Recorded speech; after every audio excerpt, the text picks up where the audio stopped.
All right, a little bit more on control. The people that were kind of running this charade, I guess, or whatever you want to call it, the way that they controlled, I find that even if they give something up, a little bit of true information, it's worth it because they put people in a position where they can be controlled. So even if somebody's saying, like with the Kennedy assassination, there might be people coming out after saying, oh yeah, no, it wasn't Oswald, it was blah, blah, blah, blah, blah. And then they want to get information out of somebody, so they offer up a little bit of true information, and then and that's what, from my bird's eye view of the situation, that's what it feels like, people were kind of quizzing you guys in different ways. And I know you'd mentioned to me before when I believe you said Fetzer first talked to you guys about it or something like that. Or no, when he first showed interest, something about it. If you want to elaborate on that. Yeah, well, this is absolutely. And, they would keep... Fetzer, I think, knows a lot about what actually happened.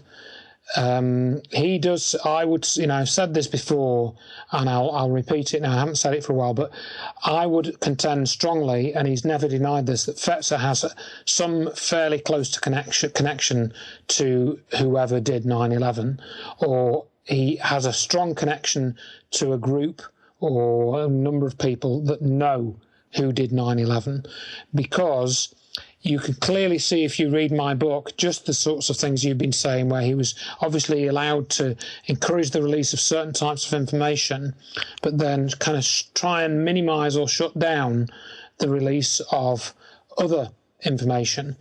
And this became particularly apparent to me in relation to the Hutchison effect, which was this energy effect, which was discovered in the 1980s by a Canadian experimental physicist by the name of John Hutchison.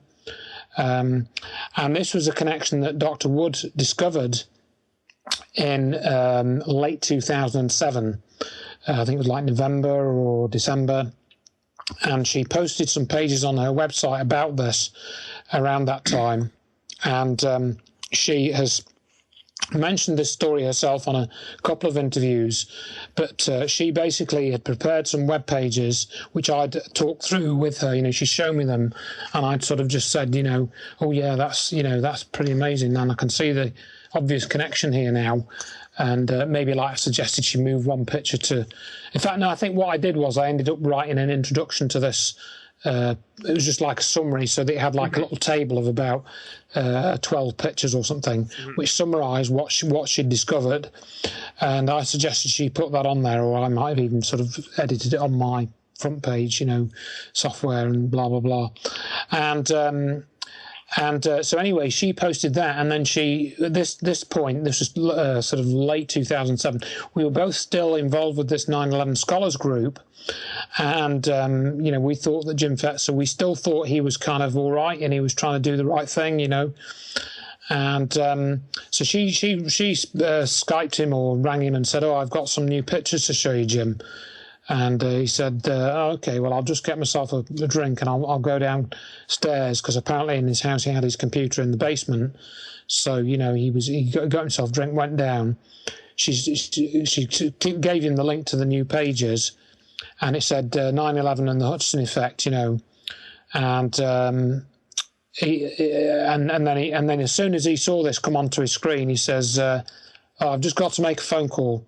And he hung up the Skype and went to make a phone call. So you think, okay, all right.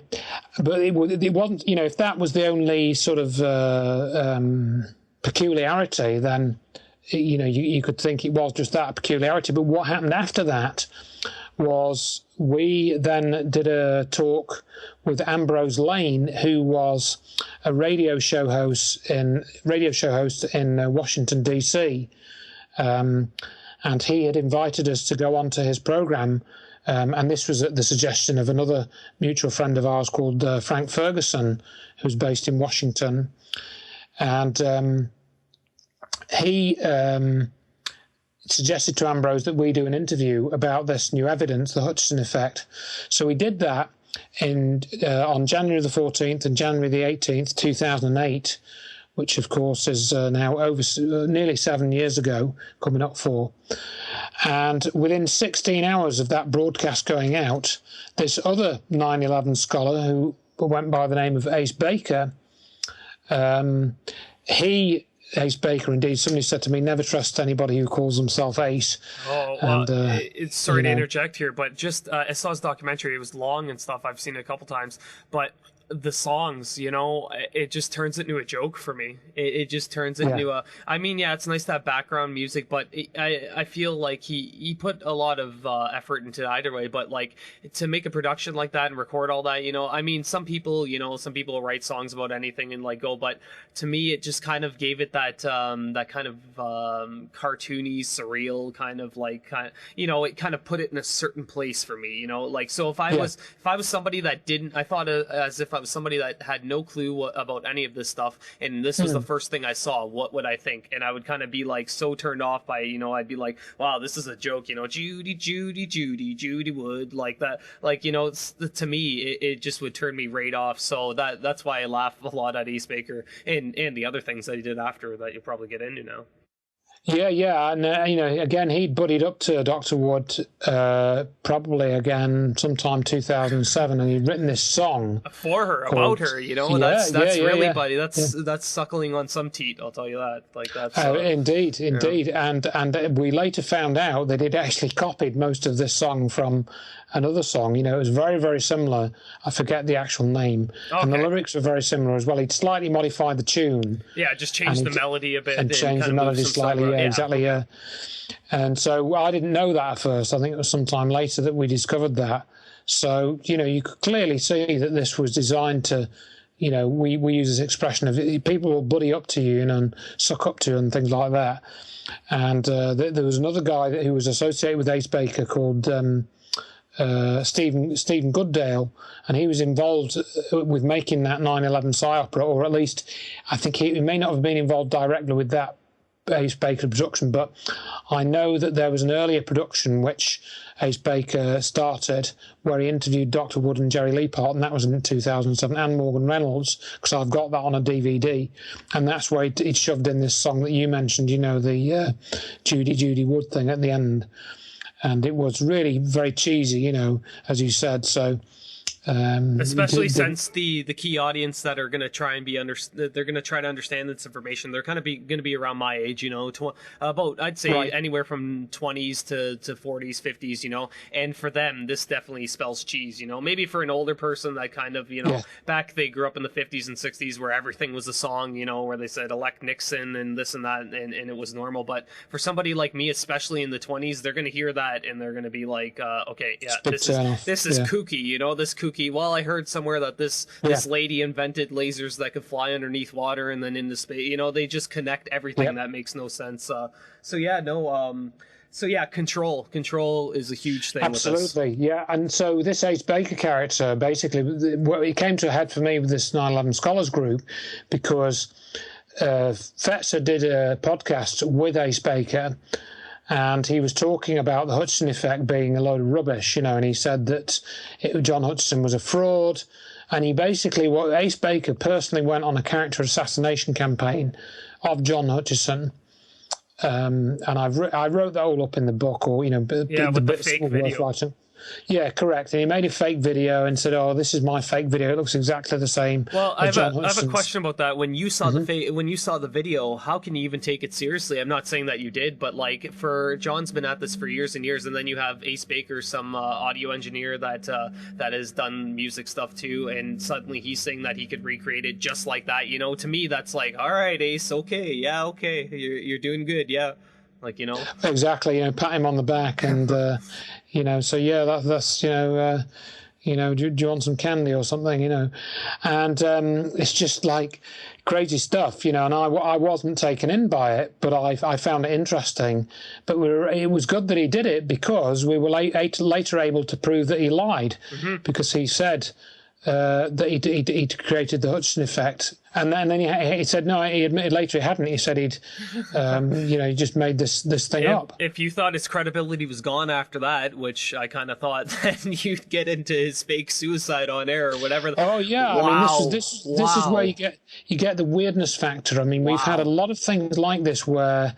Well, a number of things where people just act extremely weirdly. Yeah. And as you said, he claimed that he was getting very upset by the video fakery argument. argument because there was people in the video fakery camp all arguing amongst themselves. I mean, there was this, we won't really get into that very much because I didn't really get into it, but he claimed that he'd been insulted and ridiculed and he'd become very depressed about this. And so you hear him talking about this and sort of going and moaning on Fetzer's interview, and then he says, and you hear the sound of a gunshot. And apparently Fetzer called the cops, and they went round to his house and found he was okay. And it's just crazy stuff. It's crazy stuff. Why would you, if you knew how important this information is, why would you ever risk doing something like that? Art is art, but facts are facts, and you're not going to get through to people with art about 9/11. I don't think, at least. I mean, you can draw the pictures you want, but the facts are going to speak for itself. A picture like that picture I was talking about with WTC7 standing and nothing else in the foreground, that no matter what art you make, that's going to say a lot more.